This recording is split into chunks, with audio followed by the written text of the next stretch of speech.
Ngayon guys, dito kami sa sa food park dito sa may Garden Villas. Ito. Ipakita ko sa inyo. Yan.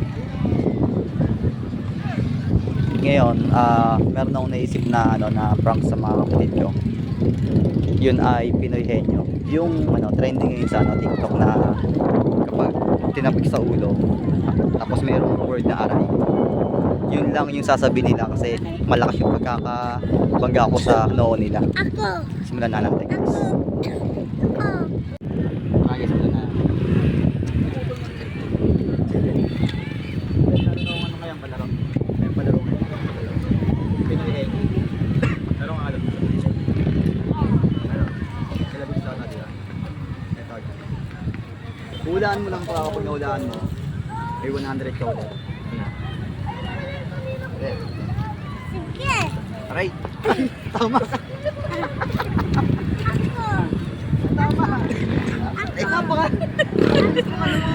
Aray! Ako. Kagumun. Ako.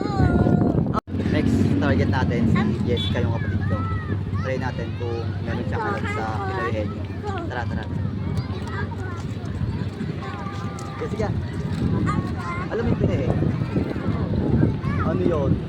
Yung may hulaan dito, di ba? Yung sa dances. Ngayon, meron akong papahula sa'yo. Dapat masagot mo ng tama to. Pag nasagot mo ng tama, meron ka 100 pesos. Okay.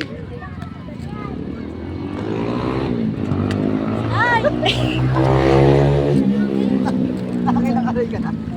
Isa pa lang. Wala. Tama ka, aray.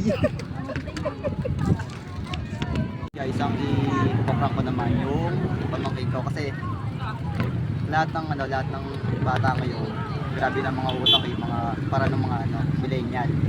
Ngayon, nandun siya naglalaro ngayon. Tingnan natin kung alam niya to. Tingnan natin.